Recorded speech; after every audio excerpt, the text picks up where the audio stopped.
Acham que sabem tudo sobre o terror. Guilhotinas, tribunais, justiça rápida para os inimigos da República. Mas na cidade de Nantes, ao longo do rio Loire, um homem transformou a justiça revolucionária em algo muito mais sombrio. Jean-Baptiste Carrier não se limitou a executar inimigos. Ele os afogou aos milhares. Crianças, padres, nobres, qualquer um que cruzasse a linha errada. Quando a convenção finalmente percebeu o que estava indo a acontecer no Oeste, eles próprios levaram Carrier a julgamento. A sua execução não foi rápida, não foi limpa, e a multidão que se reuniu para o ver morrer queria sangue por cada alma que ele enviara para o fundo do rio. Se valorizam a história revolucionária documentada como esta, subscrevam. É a melhor forma de apoiar o nosso trabalho. Comentem também de que cidade nos estão a ouvir. Este guião é pesquisado e factual, usando fontes de Citizens, de Simon Schama e The Incidents of the Terror, de Donald Greer. Agora, de volta à história. 17 de outubro de 1793. A região da Vendée está em plena revolta contra a República. Camponeses e monárquicos tomaram cidades inteiras. Paris envia Carrier para Nantes como o seu representante em missão. O seu trabalho é simples: esmagar a rebelião, proteger o Loire, manter o rio aberto para os carregamentos de grãos para Paris.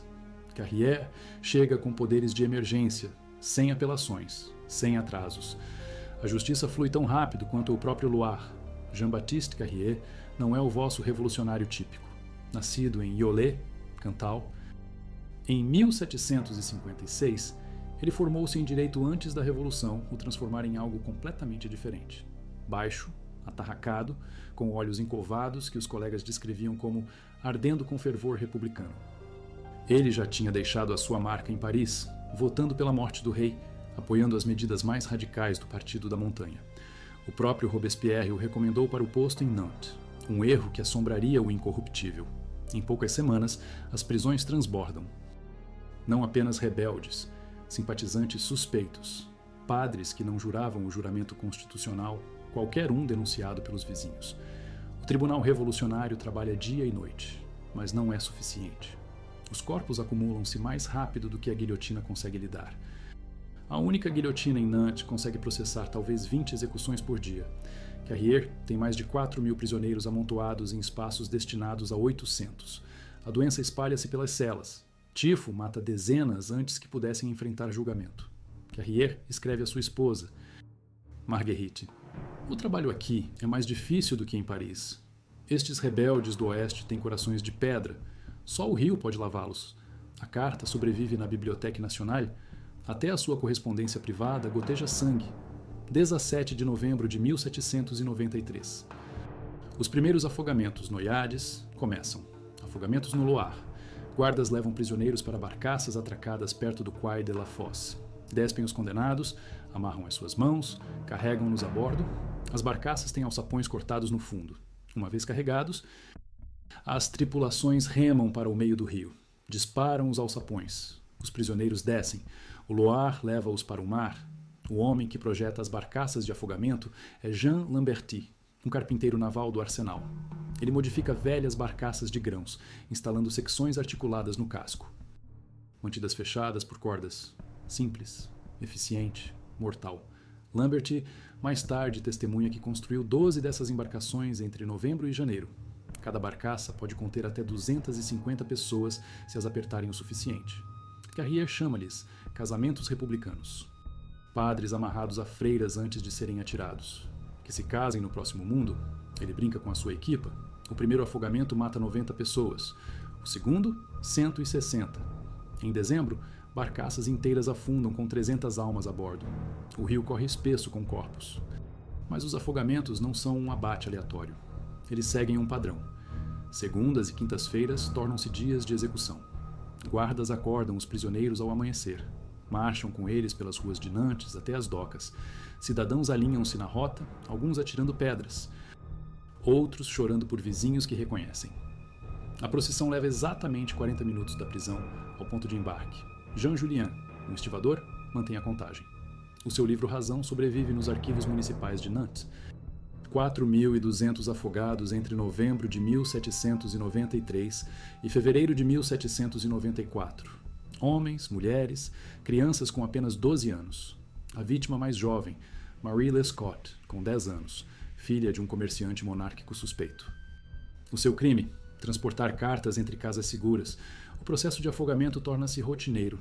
Prisioneiros despidos para evitar que as suas roupas chegassem à costa e identificassem as vítimas. Mãos amarradas com corda de cânhamo, pés pesados com pedras. As barcaças remam para um local específico, 500 metros a jussante da ponte de Pirmil, onde a corrente é mais forte.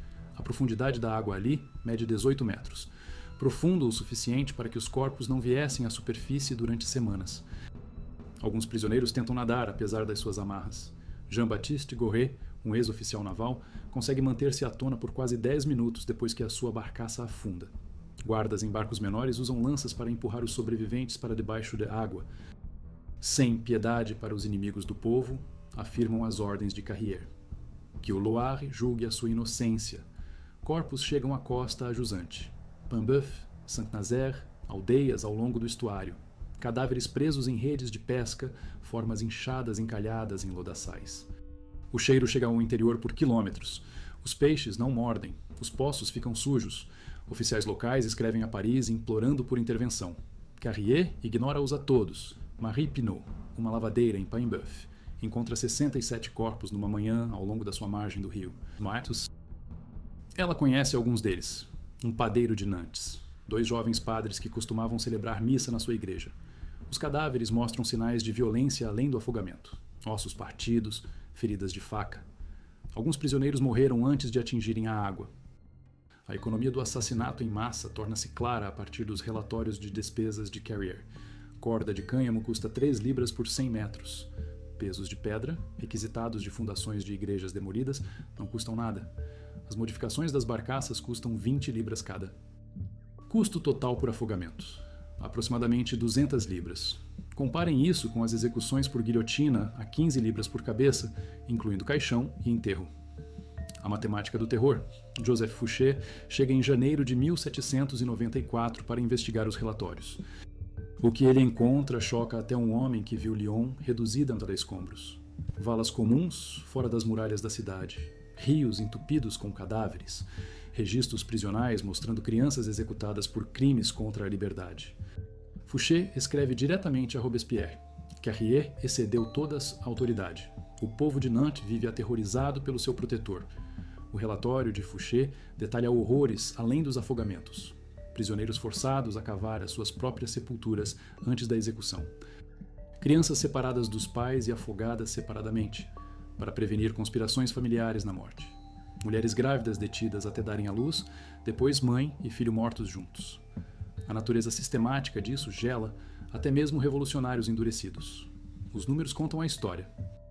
População de Nantes antes de Carrier, 55 mil. Após a sua chamada, 48 mil. 7 mil pessoas mortas, fugidas ou desaparecidas em 4 meses. Isso é 1 em cada 8 residentes. O impacto demográfico dura décadas. 17 de fevereiro de 1794. Paris chama Carrier de volta à capital. A rebelião da Vendée está em grande parte esmagada. Os afogamentos param. Nantes tenta esquecer, mas os sobreviventes falam. Testemunhas compilam listas, nomes, datas e idades dos afogados. A evidência acumula-se como lenha de inverno. O ato final de Carrier, como representante em missão, revela a sua mentalidade. Antes de deixar Nantes, ele ordena a execução de Jean-Baptiste Michaud, o capelão da prisão que mantinha registros dos condenados. O crime de Michaud: registrar nomes de vítimas e as suas supostas ofensas. A República não precisa de lista de mártires, declara Carrier. Mas Michaud escondeu cópias dos seus registros nas paredes da catedral. Elas sobrevivem para condenar o seu assassino. A viagem de volta a Paris leva 5 dias. Carrier viaja numa carruagem fechada, evitando multidões em cada cidade. A notícia dos afogamentos de Nantes espalhou-se por toda a França. Estalajadeiros recusam o seu costume. Estações de retransmissão fornecem cavalos frescos, mas nenhuma comida. Ele chega à capital pálido, magro, nervoso. O representante confiante que partiu para Nantes tornou-se outra coisa. O Thermidor muda tudo. Robespierre cai em julho de 1794. Os arquitetos do terror enfrentam a lâmina que empunharam. A convenção precisa de bodes expiatórios para os piores excessos. O nome de Carrier encabeça todas as listas. Se valorizam a história revolucionária documentada como esta, subscrevam. É a melhor forma de apoiar o nosso trabalho. Comentem também de que cidade nos estão a ouvir. Este guião é pesquisado e factual, usando fontes de Citizens, de Simon Schama e arquivos de Nantes. Agora, de volta à história. 21 de setembro de 1794. Jean-Baptiste Carrier é julgado perante o Tribunal Revolucionário. O mesmo tribunal que condenou milhares agora julga o seu carrasco. A ironia não passa despercebida às multidões de Paris que lotam as galerias diariamente. Bilhetes para observar o julgamento são vendidos por 5 libras cada, mais do que o salário semanal de um trabalhador. A acusação constrói o seu caso metodicamente. Testemunha após testemunha, documento após documento. O alcance dos crimes de Carrier torna-se claro.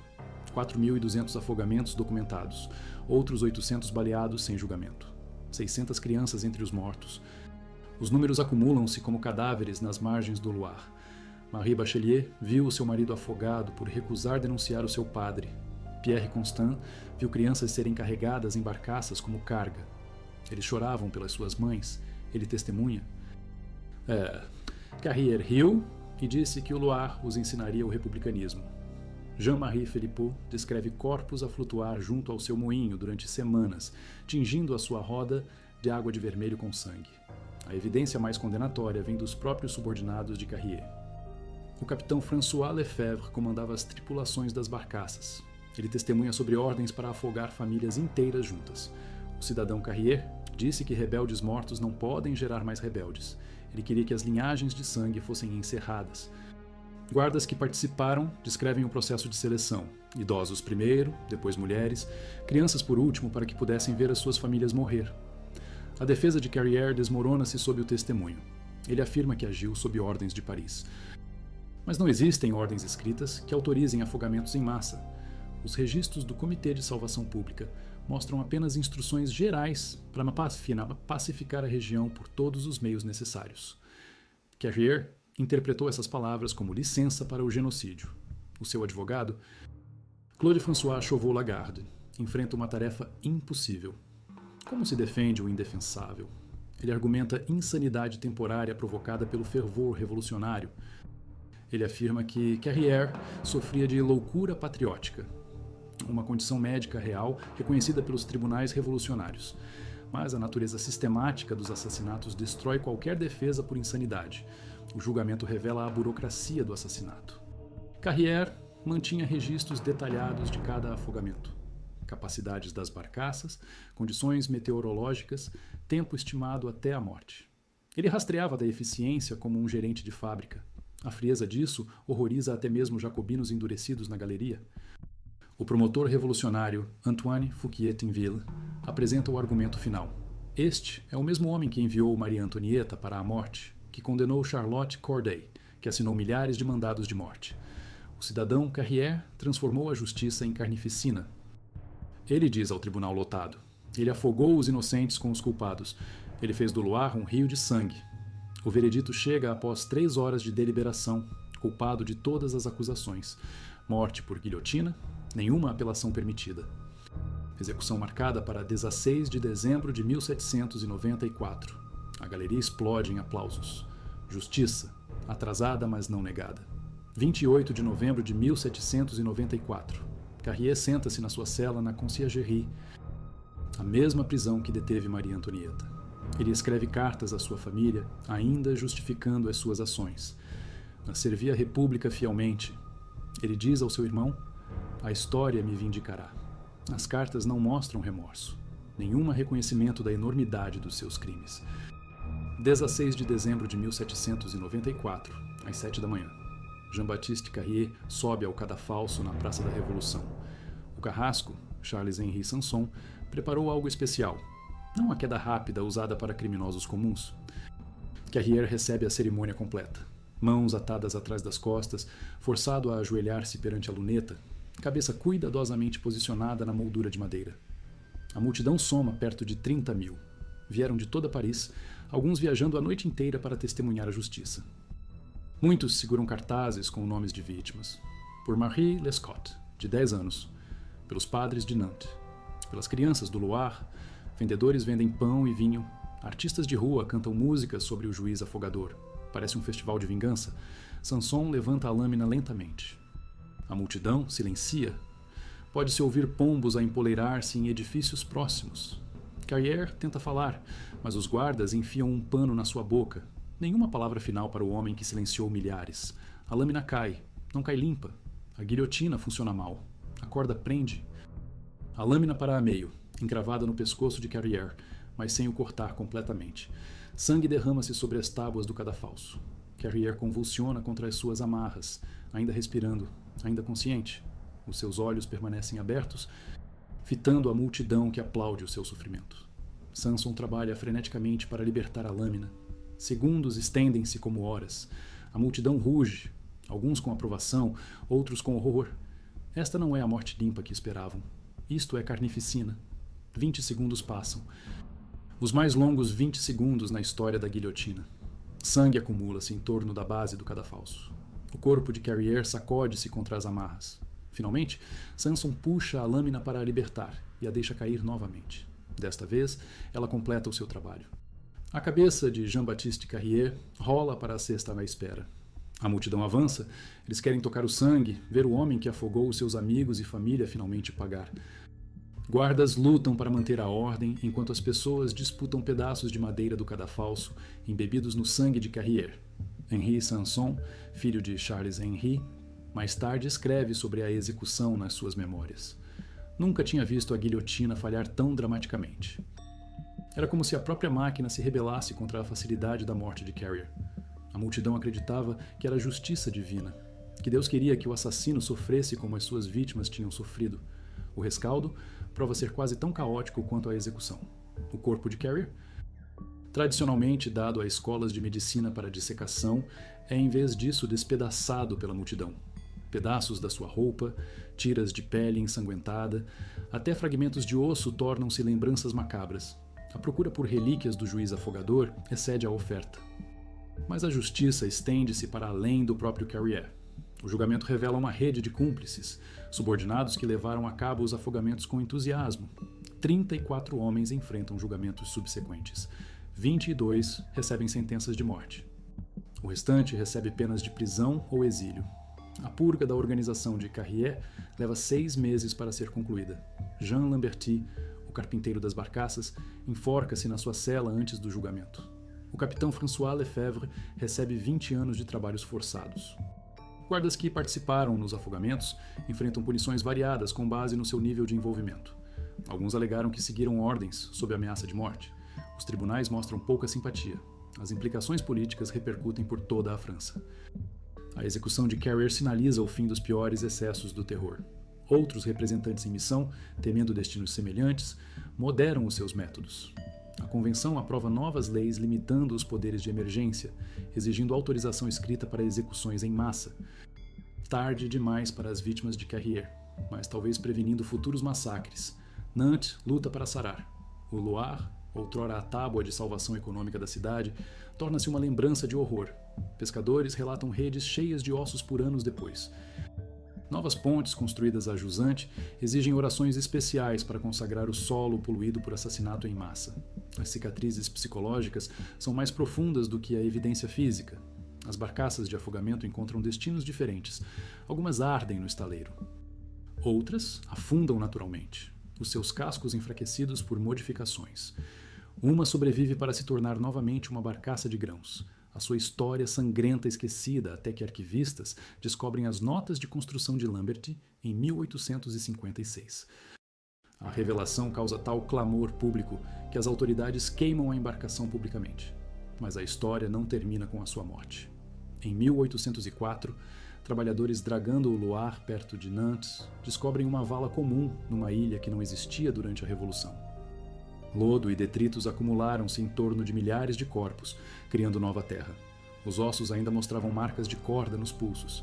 Entre os restos, um esqueleto de criança usando um vestido de comunhão, tecido preservado pela lama do rio. O vestido ostentava um nome bordado: Marie Lescaut. O Loire lembra o que Paris tentou esquecer.